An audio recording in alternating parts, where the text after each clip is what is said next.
Excellencies, friends, it's an honor to be here at Africa's own climate summit to listen and also to discuss the way ahead. Thank you for inviting me and giving me the floor. You know, we all have to deliver to gain the trust in the work that we are doing on the climate issue. And my government needs to prove to Norway's population that we are keeping our promises to cut emissions, and we need to deliver on our promises of finance. And we are delivering on our Glasgow pledge, but money and documents, that's not the goal. The goal is action on the ground. Life-changing action, life-saving action, and that is what adaptation is all about. And I am very impatient. My key priority is food security. And what any farmer or fisherman in Norway or in Africa knows very well is that food security has all to do with climate adaptation, and adaptation and food security are two sides of the same coin. If there ever was a time to invest in African food production, it is now. In a sustainable way, not reproducing the mistakes in existing food systems. And I see small-scale food producers as the backbone of our food system. I believe in their ability to work the land, the water resources, the natural resources in a sustainable way, providing food and prosperity for local markets, for regional markets, and contributing to the food sovereignty of each country.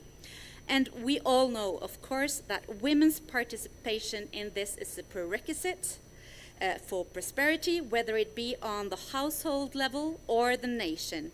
And many of these women are small-scale food producers.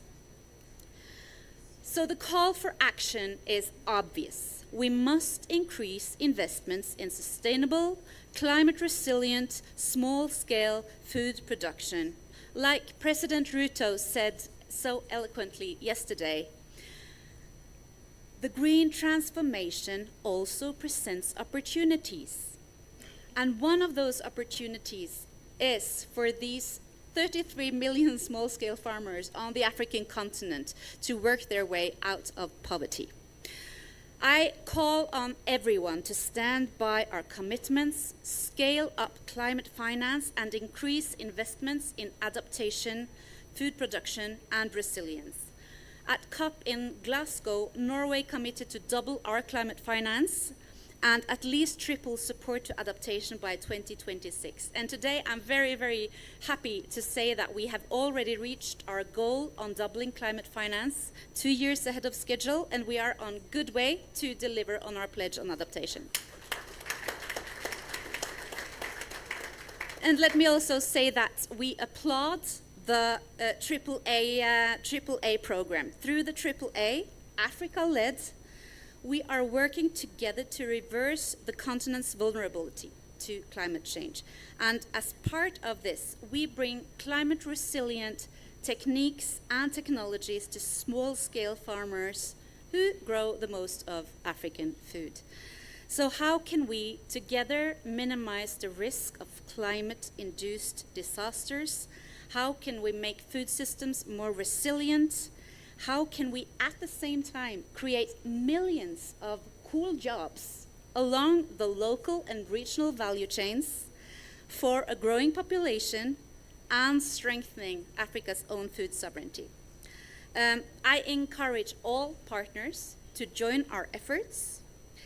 And may I add, investments must not add to Africa's debt burden.